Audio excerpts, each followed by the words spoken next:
I'm posting on behalf of my husband as he is still very conflicted. To make things clear, I fully support him, and posting here is just for his satisfaction. I'm just hoping that the stranger's verdict will reassure him. Anyway, here goes. I, 24, female, got married to my husband. We'll call him Stan for the sake of this story. A year ago. To give you some history, my mother-in-law and I never actually got along. She was cordial with me initially, but as Stan and my relationship progressed, she became indifferent towards me. Not sure why, as there has been no fight or misunderstanding between us. We left for our honeymoon to Hawaii for 2 weeks immediately after the wedding. Then we got busy setting up our new home. That, combined with our hectic work schedule, we had not been able to spend time with family, so we decided to host a dinner for his side of the family last Saturday.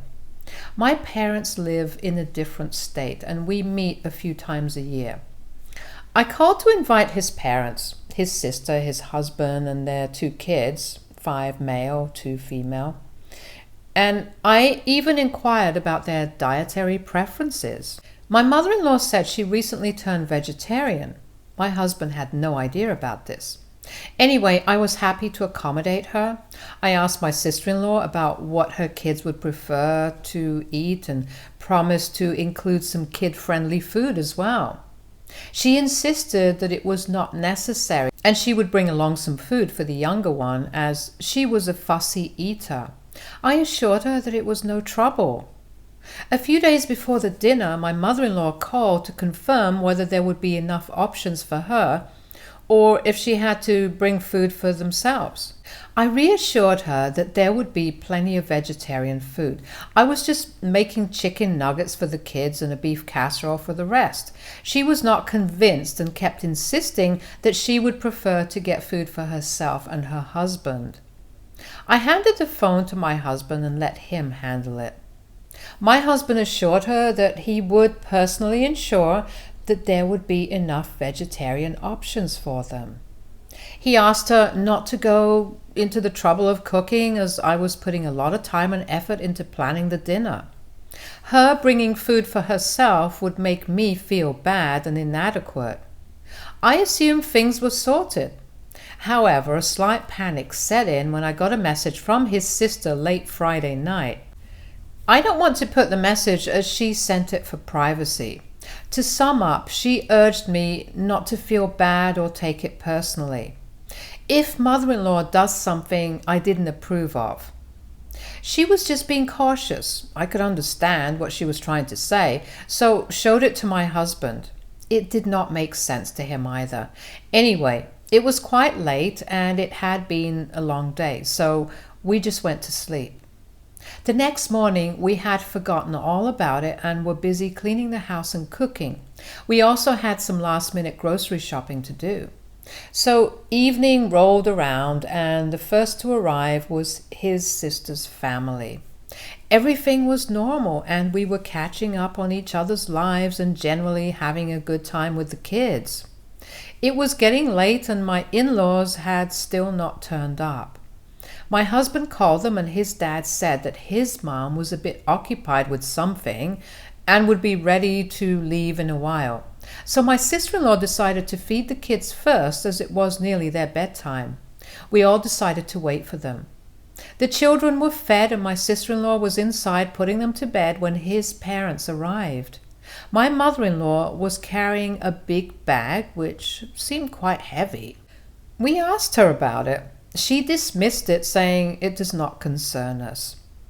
I went inside to warm up dinner, which the rest of them were in the living room talking and waiting for sister-in-law to come back from putting the kids to bed. She came back and after the initial greetings, they all came into the dining room. Sister-in-law started to help me with laying the table.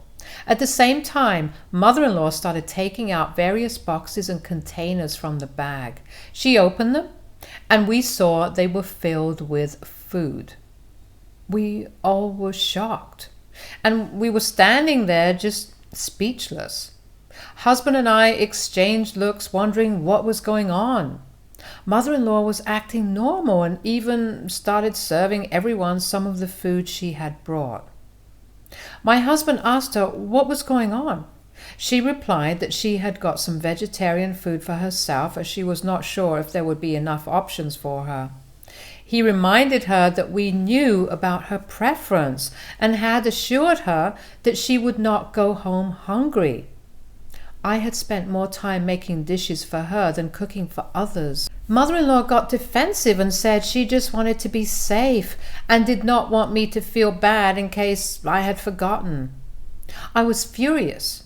I could tell Stan was trying hard to control his temper. He said her bringing food was insulting and was making both of us look bad. He added that I had been toiling in the kitchen since morning to ensure everyone had a good time. Mother-in-law started arguing, saying she had every right to choose what she wanted to eat, and that's why she got her food. She also said she was not sure if she would like the food I had made for her. Stan then asked why she was serving that to everybody when the food was meant only for her. She said she just wanted everyone to taste her cooking and there was nothing wrong with that.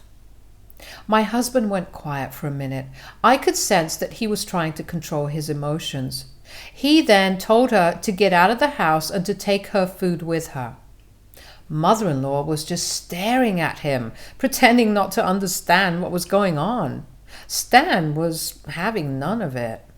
He again asked her to leave, and mother-in-law was still just standing there staring at everyone. So Stan just started packing up the food she had got. Then she freaked out and started shouting at him, saying how rude it was to kick his mother out. Bringing food was not a crime and whatnot. My sister-in-law tried to intervene, but Stan just ignored her.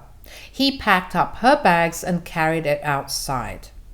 Mother-in-law was still shouting and running behind him. Father-in-law was just a silent spectator to all of this.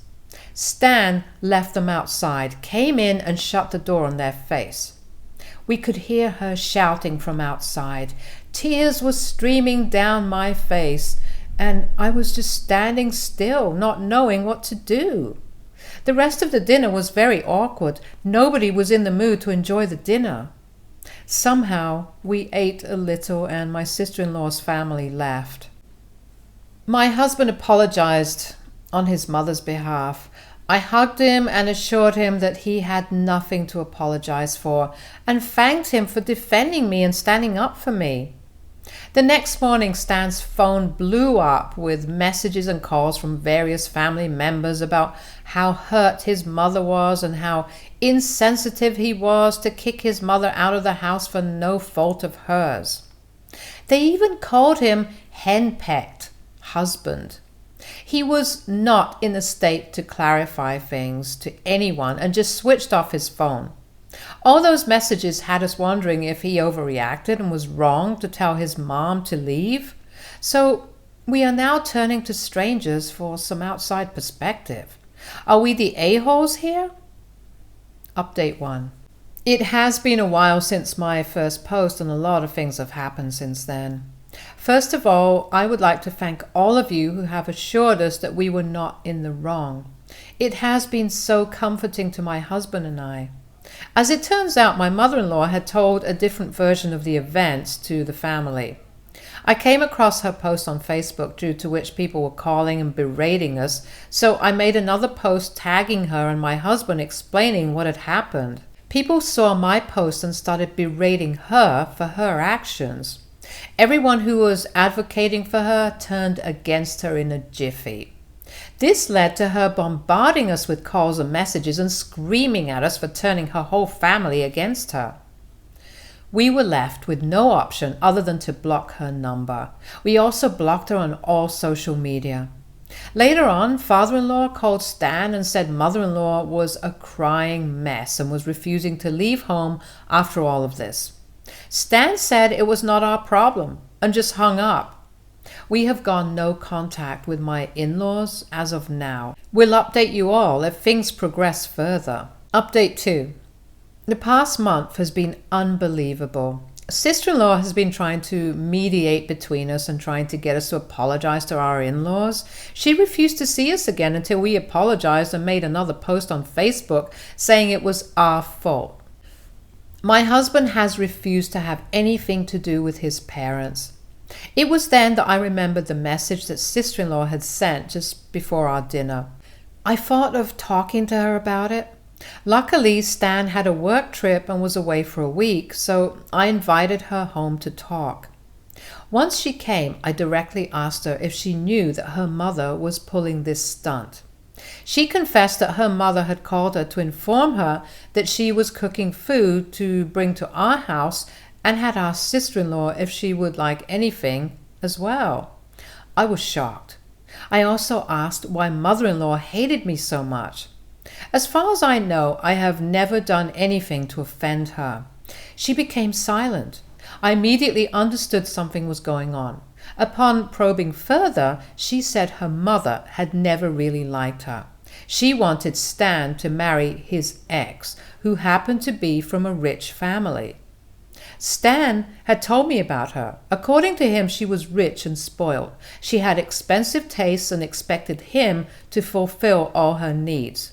He had just started working at that time and could not afford to fund her flamboyant lifestyle.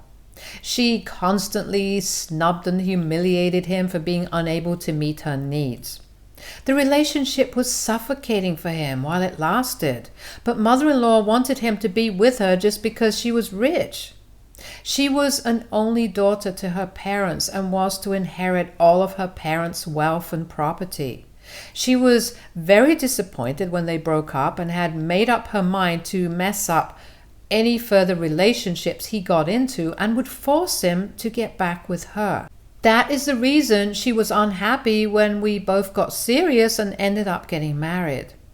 All these tactics were a part of her elaborate plan to create misunderstanding between us.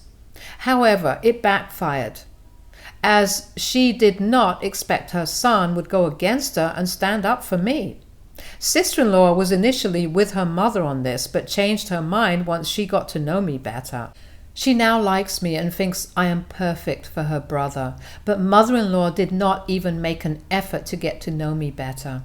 I was shocked hearing all of this and did not know how to react.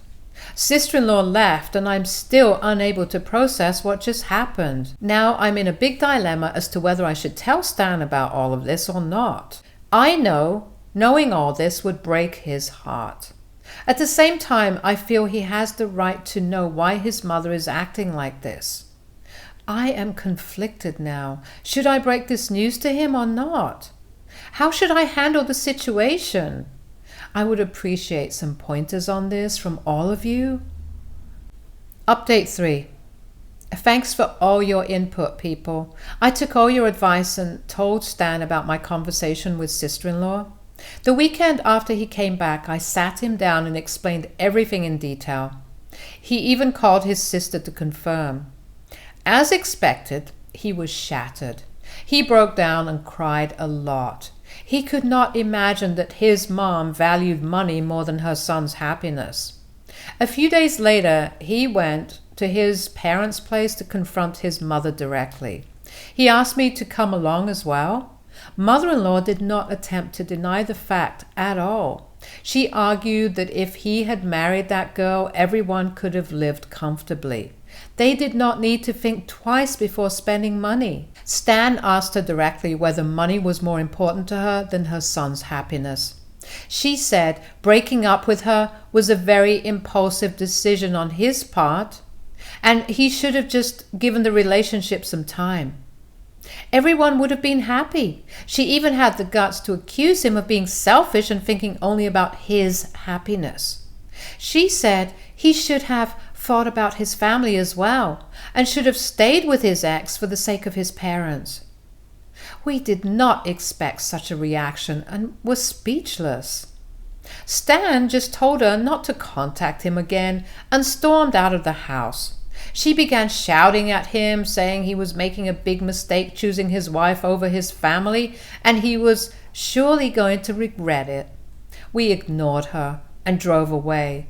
He is very badly broken. He has taken off from work for a few days and is hardly coming out of his room. He's not even eating properly. I'm getting worried about him. I hope things get better with time. Update 4. I am sorry it took so long to post this update. Things have been very hectic. I got Stan into therapy. He has been going for a few months and is doing much better now. We spoke about what happened with his mother. He told me he felt relieved and free after that breakup, and meeting me was the best thing that happened to him. I thanked him once again for supporting me, even if it meant going against his mother. What happened was unfortunate. However, the silver lining is that it has brought us closer. His sister also came to know what happened and was shocked that her mother thinks like that. She is totally on our side, though she has not cut contact with her mother. The thing is, mother-in-law babysits her grandchildren regularly and she can't afford to lose that. Childcare is very expensive in our area. I completely understand her point of view. We still maintain a good rapport and meet up regularly. Mother-in-law has not contacted us after that, and neither have we. Life is slowly getting back to normal. Update 5. Hello everyone, I'm back with an unexpected twist. Mother-in-law was silent all this while, but she was trying to contact Stan's ex behind our backs. Seems like she has still not learned her lesson. She accidentally let it slip while talking to sister-in-law, who promptly let us know. I wasted no time in letting Stan know. He went to his therapist for help. It was like a chain reaction. As per his therapist's suggestion, Stan applied for a transfer at his workplace. Fortunately, he got a transfer to the same state where my parents lived. The best part was my company had a branch there too. I was working in my hometown and moved here after my wedding. My boss was kind enough to allow me to work from there. I may have to travel to this branch from time to time, which I'm completely okay with. So we began the preparation to move immediately. Accommodation was not a problem, as my parents said we could stay with them for a while until we found an apartment. Only sister-in-law knew about this, and she has promised not to leak this information to her parents. Everything is ready and we are set to leave in 2 days. That's all for now. Update 6. I'm back with another and hopefully final update to this story. It has been a few months since we moved. We stayed with our parents for a couple of weeks and were lucky enough to find a beautiful house near his workplace. We have been in touch with my sister-in-law. She recently informed us that mother-in-law had been successful in contacting his ex, and she turned up at our house. She was surprised when the new tenants opened the door. She tried to inquire about us, but they had no idea about us. She then informed mother-in-law, who was equally surprised. She asked her daughter about it, and she admitted to telling us what was going on. She also told her we moved, but refused to divulge more information. We are grateful to her for that. Mother-in-law was furious and kept on pestering her for more details. She wanted to know where we had moved. Sister-in-law was firm and would not tell her anything. She even threatened to stop babysitting, but she did not budge. Luckily, she loves her grandchildren too much to do that. So that's it. We are slowly settling down in our new home, and life is good as of now. We are doing well in our careers and are planning to start a family soon. Stay tuned for more stories from our girl relationships.